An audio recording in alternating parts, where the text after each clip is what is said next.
Okay વિદ્યાર્થી મિત્રો, હવે આપણે આવી ગયા છે દાખલા નંબર 57.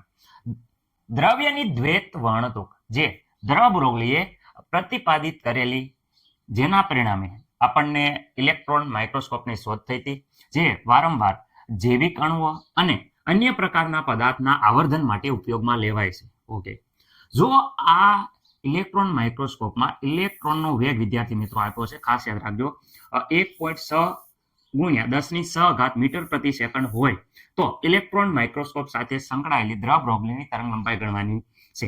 ઇલેક્ટ્રોનની વાત થાય છે તો માસ ઓફ ઇલેક્ટ્રોન એમ, આપણને ખબર હોવી પડે કે ઇલેક્ટ્રોનનું જે માસ છે એ વિદ્યાર્થી મિત્રો બધાને ખબર છે 9.1 ગુણ્યા 10 વિદ્યાર્થી મિત્રો -31 અને આ આવશે કિલોગ્રામમાં ઇલેક્ટ્રોનનું વજન. ઓકે, મને નથી લાગતું કે આમાં કોઈને કાંઈ પ્રોબ્લેમ હોય. ઓકે સર, ચલો ધ બ્રોગલીની વાત કરે છે તો ધ બ્રોગલીની વાત કરે તો ધ બ્રોગલીની જે તરંગ લંબાઈ છે એ તરંગ લંબાઈનું કંઈક સૂત્ર આપણે આ રીતે છે. ઉપર પ્લાન્ક અસળાંક હતો, ઓકે, નીચે વેગમાન હતો.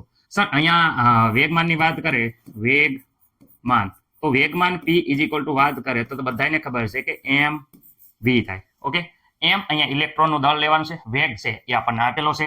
ચલો આ સૂત્રમાં વ્યવસ્થિત રીતે અહીંયા મૂકી દઈએ તો અહીંયા બધાને ખબર છે કે અહીંયા h/mv.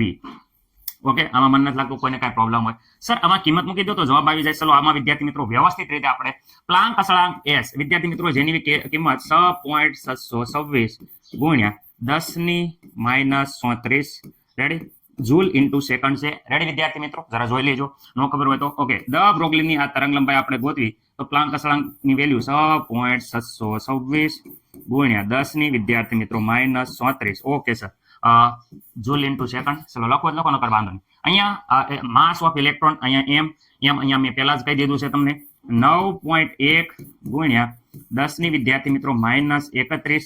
જોઈ શકો છો કેજી, કિલોગ્રામ છે. ઓકે સર, અમને ખબર પડી ગઈ છે. 58 ઘટા કાંઈ પ્રોબ્લેમ નથી. ઓકે, વેગની વાત કરે તો વેગ તો જો અહીંયા ઇલેક્ટ્રોનનો વેગ મેં પહેલા જ કીધું તો ઇલેક્ટ્રોનનો વેગ અહીંયા આપેલો છે, જોઈ શકો છો કેટલો છે. તો અહીંયા 1.6 ગુણ્યા 10 વિદ્યાર્થી મિત્રો એટલે છે 6 એ પણ મીટર પ્રતિ સેકન્ડ. ઓકે સર, હવે આ તરંગ લંબાઈની વાત કરીએ તો વિદ્યાર્થી મિત્રો અહીંયા તરંગ લંબાઈ આવે છે, જરાક ધ્યાનથી જોજો. આપણો જવાબ 6.726 કેલ્ક્યુલેટરમાં 6.726 ભાગ્યા 9.1 ભાગ્યા 6.1. તો વિદ્યાર્થી મિત્રો અહીંયા તમે જોઈ શકો છો કે આપણો જવાબ આવે છે 0.455.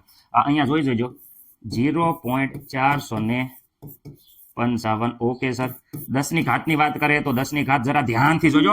હું વિદ્યાર્થી મિત્રો અહીંયા આ ઉપર -34 છે. ઓકે, -34 આ માઇનસ ઉપર જશે વિદ્યાર્થી મિત્રો તો એ થઈ જશે પ્લસ. તો અહીંયા પ્લસ વિદ્યાર્થી મિત્રો 31. ઓકે, અહીંયા ફરીથી વિદ્યાર્થી મિત્રો આ 6 છે એ ઉપર જશે તો વિદ્યાર્થી મિત્રો પ્લસ હતા તો માઇનસ થઈ જશે.